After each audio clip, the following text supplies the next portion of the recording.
Why did the railroad tracks through Hopewell Junction have so many different names? Well, there's a long story here. The first tracks through Hopewell Junction was before it was a junction. They were built by the Dutchess and Columbia Railroad. A man named George Brown, who was a Wall Street banker, had a home in Millbrook. And he convinced a number of people in Dutchess County and various towns to finance an east-west railroad across Dutchess County. And they named it the Dutchess and Columbia Railroad. It started from along the banks of the Hudson River at Dutchess Junction, which is just south of Beacon. Went through Beacon, Fishkill, Hopewell Junction, LaGrange, Millbrook, Pine Plains, and over the mountain to Millerton on the Connecticut state line. And that line was built in 1869 by the Dutchess and Columbia Railroad. However, for some strange reason, before they made the first revenue run, George Brown leased the entire operation to a different railroad, the Boston, Hartford, and Erie. Well, the Boston, Hartford, and Erie had plans to build a line coming in from Danbury to Hopewell Junction, and they were going to build a deep water port at Dennings Point on the Hudson River. Well, that lasted less than a year. They went bankrupt in 1870, and George Brown took the line back again, and it reverted back to being the Dutchess and Columbia. George Brown had bigger ideas. He wanted to build a railroad empire, so he reorganized it in 1872 and called it the New York, Boston, and Northern. The idea was to string together a series of small railroads with some connecting links and make a complete route from New York City to Albany, New York.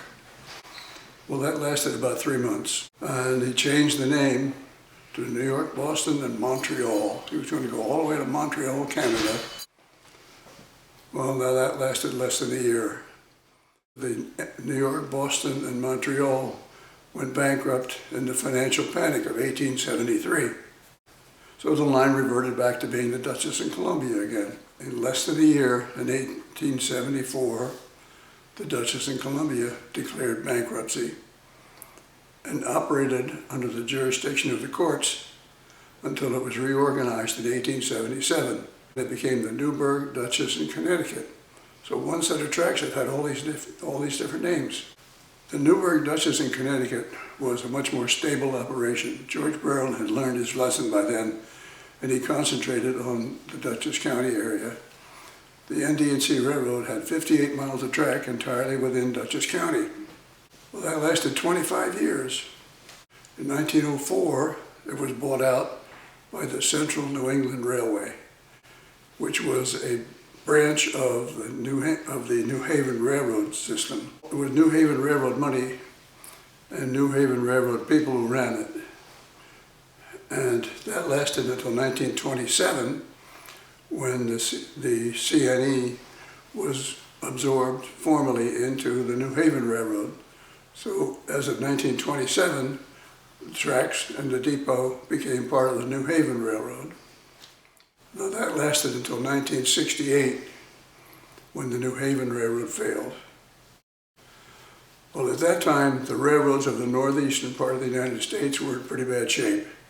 The Pennsylvania Railroad, the New York Central Railroad, and the New Haven Railroad were all glommed together into one humongous railroad called the Penn Central. Well, that didn't last very long. The Penn Central lasted about 2 years, and when the railroads in the Northeast were about ready to collapse, the federal government stepped in and created Conrail.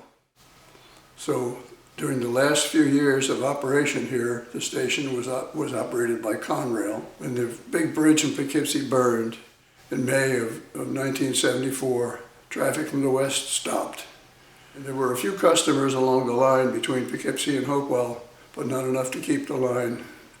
So in 1984, the tracks were torn out, and Dutchess County bought the line.